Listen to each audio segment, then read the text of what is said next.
नमस्कार और स्वागत है आज के इस खास विश्लेषण में। आज हम बात करने वाले हैं बिहार गृह रक्षा वाहिनी सेवा संवर्ग में निकली अधिनायक अनुदेशक यानी बीपीएसएससी अधिनायक अनुदेशक 2026 की वैकेंसी के बारे में। जो भी उम्मीदवार वर्दी पहनने का सपना देखते हैं उनके लिए ये पूरी चर्चा एक रोड मैप होने वाली है। एप्लीकेशन से लेकर सिलेक्शन तक का पूरा प्रोसेस हम इस तरह डिकोड करेंगे कि आगे चलकर कोई भी चूक न हो। तो चलिए सीधे शुरू करते हैं। पता ये जो 122 पदों पर निकली वैकेंसी है ना, ये कोई आम पद नहीं है। ये लेवल 4 वेतनमान की एक बेहद ही शानदार और प्रतिष्ठित नौकरी है। इसका बेसिक पे ही 25,500 से शुरू होकर 81,100 तक जाता है। अगर हम भत्तों को मिला दें तो शुरुआत में ही इनहैंड सैलरी आराम से 35 से 40,000 के आसपास बन जाती हैं। ये फिगर अपने आप में ही किसी भी एस्पिरेंट को मोटिवेट करने के लिए काफ़ी है। आज हम इन 5 मुख्य बातों पर फोकस करेंगे: महत्वपूर्ण तिथियां और योग्यता, आवश्यक दस्तावेज, आवेदन की स्टेप बाय स्टेप प्रक्रिया, 5 चरणीय चयन प्रक्रिया और आखिर में परीक्षा तथा शारीरिक मानक। बस ये समझ लीजिए कि एक फ्लॉलेस एप्लीकेशन के लिए जो भी चाहिए वो सब आज क्लियर हो जाएगा। तो सबसे पहले बात आती है महत्वपूर्ण तिथियों और योग्यता की। ये वो बेसिक क्राइटेरिया हैं जिन्हें फॉर्म भरने से पहले चेक करना सबसे ज्यादा जरूरी है। जरा टाइमलाइन देखिए। आवेदन प्रक्रिया 1 मई 2026 से शुरू हो चुकी है और सबसे ध्यान देने वाली बात यह है कि एप्लीकेशन सबमिट करने और फीस भरने दोनों ही कामों के लिए आखिरी तारीख 1 जून 2026 है। अक्सर आखिरी दिनों में सर्वर डाउन हो जाता है, इसलिए लास्ट मिनट रश से बचना ही समझदारी है। एलिजिबिलिटी की बात करें तो रूल बिल्कुल स्ट्रिक्ट है। 1 जून 2026 तक किसी भी रिकॉग्नाइज्ड यूनिवर्सिटी से ग्रेजुएशन की डिग्री पूरी होनी ही चाहिए, यानी अपीयरिंग स्टूडेंट्स इसमें अप्लाई नहीं कर सकते। और जहां तक एज लिमिट का सवाल है, उम्मीदवार की उम्र कम से कम 20 साल होनी चाहिए और मैक्सिमम एज कैटेगरी के हिसाब से 37 से 42 साल तक तय की गई है। आगे बढ़ते हैं और बात करते हैं उन जरूरी डॉक्यूमेंट्स की जिन्हें एप्लीकेशन पोर्टल खोलने से पहले ही डिजिटल फॉर्मेट में तैयार रखना होगा। इस चेकलिस्ट को ध्यान से सुनिए। 10वीं और ग्रेजुएशन के सर्टिफिकेट के अलावा एक वैलिड आईडी चाहिए, जैसे आधार या वोटर कार्ड। आरक्षण का लाभ लेने वाले उम्मीदवारों के लिए जाति, एनसीएल या ईडब्ल्यूएस सर्टिफिकेट और बिहार का डोमिसाइल जरूरी है। और हाँ, सबसे इंपॉर्टेंट बात, स्कैन की हुई फोटो और सिग्नेचर दोनों भाषाओं में चाहिए, हिंदी और अंग्रेजी। अगर फोटो या सिग्नेचर का फॉर्मेट गलत हुआ तो फॉर्म सीधे रिजेक्ट हो सकता है, इसलिए इस स्टेप पर एक्स्ट्रा अलर्ट रहना होगा। डॉक्यूमेंट्स तैयार होने के बाद अगला कदम है ऑनलाइन अप्लाई करना। चलिए देखते हैं बीपीएससी के पोर्टल पर बिना किसी गलती के फॉर्म कैसे भरना है। शुरुआत होती है ऑफिशियल वेबसाइट bpssc.bihar.gov.in से। वहां जाकर एडवर्टाइजमेंट नंबर 05/2026 के लिंक पर क्लिक करना होगा।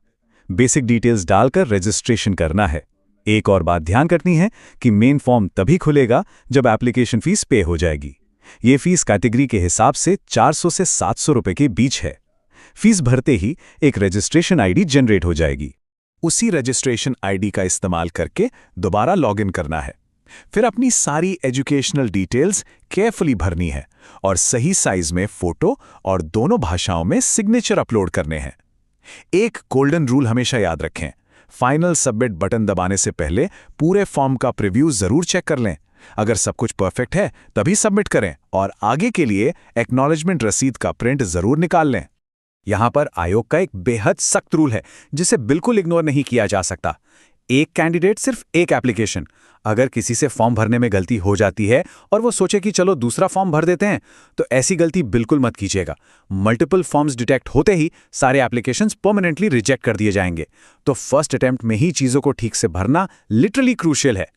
अब फॉर्म तो सही से भर गया, पर इसके बाद क्या? चलिए चलते हैं इस सफर के अगले पड़ाव पर और समझते हैं कि इस नौकरी को पाने का जो लंबा प्रोसेस है वो कैसा दिखता है।